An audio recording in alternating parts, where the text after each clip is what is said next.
Gabe, Kenny, like one thing I don't want to do is how does this get fixed?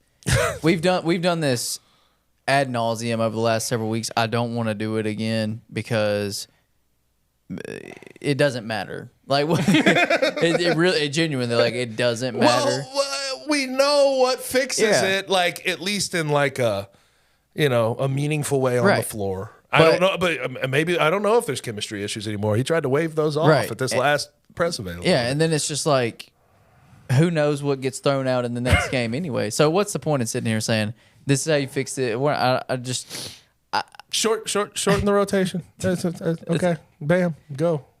I mean, I don't know how to put it in simpler terms. Like, it's what it is. Yeah, you can't play 12 guys and expect to be successful. No, especially guys that haven't played meaningful minutes all year. And guys that aren't very good. You have Carl Sharonfont. You have Jonathan Pierre. Yeah. And Jaden has not been good this year, although he probably needs minutes. Ashton, if he's not knocking down a 3-ball, I don't know what good he does in the game. Right. That doesn't mean he won't develop, but right now it's just not there for him. And that's the frustrating part, because like I was saying earlier, there was pretty much the whole year up until the last 6 or 7 games, there was a clear separation of this roster of the veteran, experienced guys that were going to get you where you wanted to go, and the guys waiting in the wings that have potential. I don't think none of us are saying that Ashton and Carl and JP like can't be good players. They all have a lot of potential out of that. I think they all can be good, but they're not ready yet. Like they weren't guys that were tailor made to come in and be starters or heavy rotational guys their first year on campus. Let me put it as simple as this: you're playing 11 guys a game. You don't have 11 good college basketball players. Yeah. You have 6, 7, at the most 8. You're starting 5, and then, whoever your reserve big is, Nick Jourdain or Malco, that's 6. Then Jaden, I think, could be up there. Jalen Young could potentially be up there. But those are like average guys at the most. Like, you're playing 11 guys, and you don't have 11 good basketball players right now at the college level. 100%. Like, it's that simple. I don't know how to put it in any simpler terms. I just don't know what to do. And I'll say this to kind of... If I drop my phone one more time, I swear. Yeah, good Lord. Let me just put it over here. There you go. I'll say this as well. If you, Christian, you said you don't want to talk about how to fix it, because we already know, right? Like, we know. We've had those discussions ad nauseum.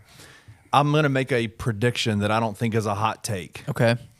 If Penny doesn't shorten the rotation and play 8 players, 9 at the most, they will not make the tournament. Yeah. Oh, dude, yeah. If he shortens the rotation, they could probably win the AAC and get an at-large bid. It's so ironic that you say that, because I still think that even that they have an uphill battle. No, I agree, but I was sitting here thinking that as we were like doing our little pre-show meeting before we were actually on air.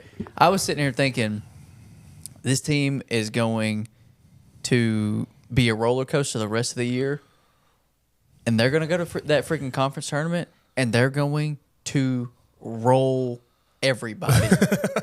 That's what would happen, and none of us would be surprised. No, because that's what these teams do. That's what Penny's teams do. Like, they don't play well. They don't play well. They don't play well. But can I be honest about the damn AAC tournament? You're 6th in conference right now. You're 5-4. There's 3 teams in conference that are 8-1. No, you're not going to get a bye game, so you're going to have 4 games in 4 days. And they'll probably do it. And they'll probably sure. I'm not. But I'm saying, like, even with that, they've made that even hard on themselves. That's like where I'm sitting here. I'm like, holy shit. Of course. It's different than it has been, though. Like, that's the point I've been trying to get across. Like, they usually start slow, get really good by the time the tournament comes around. They started fast, and they have been slowing down ever since. Yeah. If Penny shortens the rotation, they will be top 4 in the conference. Okay. I don't doubt that. That's the thing. Like, I can't even come close to doubting that. No, and if they go roll everybody in the conference tournament by 15 points, I won't be surprised. Well, now that's just that there's never been much of a rhyme or reason to these teams. Have you sort of looked at their at-large hopes right now? Yeah, it's not good. It's awful. It's really bad. Yeah.